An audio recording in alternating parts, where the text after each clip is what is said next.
Әссәләму алейкум, құрметті бауырлар. Баршаңызды шын жүректен қасиетті құрбан айт мерекесімен құттықтаймын.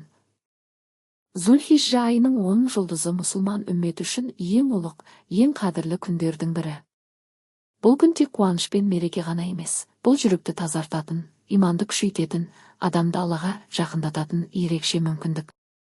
Зүл-хижжа айы қасиетті айлардың бірі. Оның алғашқы 10 күні Аллаға ең сүйікті амалдар жасалатын уақыт. Ал сол күндердің шарықтау шегі құрбан айт күні. Бұл күннің ерекшелігі мұсылмандардың Аллаға деген шынайы ықыласын көрсетуінде. Құрбан айттың мәні тек мал союда емес.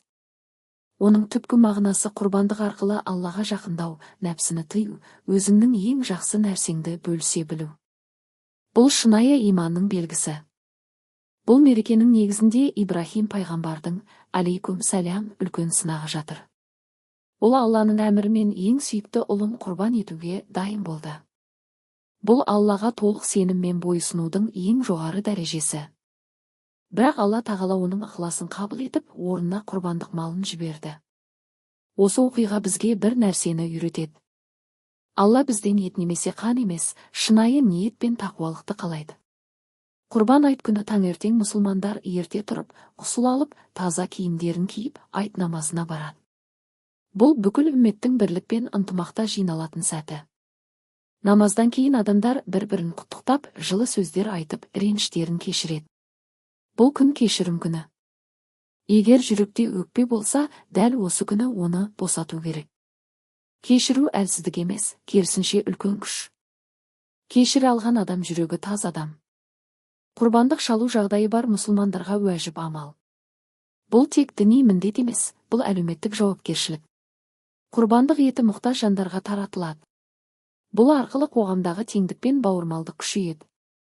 Қазіргі заманда адамдар бір-бірінен алыстап бара жатқандай. Әркім өз өмірімен әуре. Құрбан айт сол арақашықтықты қысқартатын күн. Бір табақ ет, бір жылы сөз біреудің жүрегіне жылу сыйлайды. Бұл күні садақа беру өте үлкен сауап. Әсіресе жетімдерге, мұқтаж жандарға көмектесу Алланың алдында ең сүйікті амалдардың бірі. Біреудің жүзіндегі күлкіге себеп болу нағыз бақыт. Құрбан айт тек сыртқы мереке емес, бұл ішкі өзгеріс. Егер осы күннен кейін адам жақсы жаққа өзгерсе, онда ол мерекенің мәнін түсінгені. Ал егер еш өзгеріс болмаса, онда тек дәстүр деңгейінде қалып қойғаны. Балалар үшін бұл күн ерекше қуаныш. Жаңа киім, тәттілер, сыйлықтар бәрі де олардың есінде қалады. Бірақ ең бастысы оларға осы мерекенің рухани мәнін түсіндіру. Олар мейірімділікпен бөлісуді үйренуі керек. Құрбан айтта ата-анаға құрмет көрсету өте маңызды.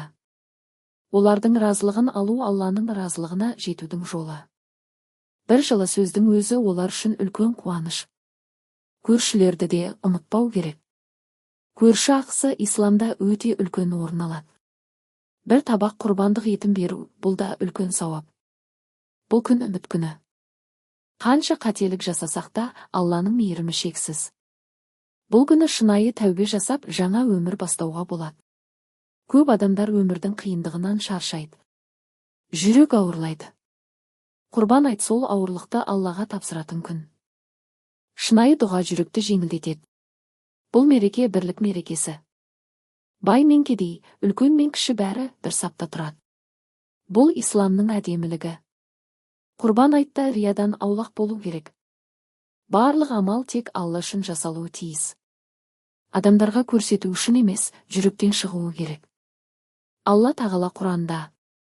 Олардың еті де, қаны да Аллаға жетпейді. Бірақ сендердің тақуалықтарың жетеді деп айтқан. Бұл бізге үлкен сабақ береді. Ең маңыздысы ниет. Құрбан айт сынақ. Біз бөлісе аламыз ба? Біз кешіре аламыз ба? Біз шын жүректен жақсылық жасай аламыз ба? Міне, осы сұрақтар әрқайсымызға ой салады. Әрбір үйде қуаныш болсын. Әрбір жүректе тыныштық орнасын. Алла тағала баршамызға иман, сабыр, береке берсін. Құрбан айт өткенді ұмытып, жаңа өмір бастауға мүмкіндік. Жақсылыққа бір қадам жасау үлкен өзгерістің бастауы. Ендеше осы қасиетті күнді босқа өткізбейік. Біреуге көмектесейік, біреуді қуантайық. Мүмкін, сіздің бір жақсылығыңыз бір адамның өмірін өзгертетін шығар. Алла тағала жасаған құрбандықтарымызды, дұғаларымызды қабыл етсін. Әр үйге береке, әр жүрекке иман нәсіп етсін. Құрбан айт құтты болсын.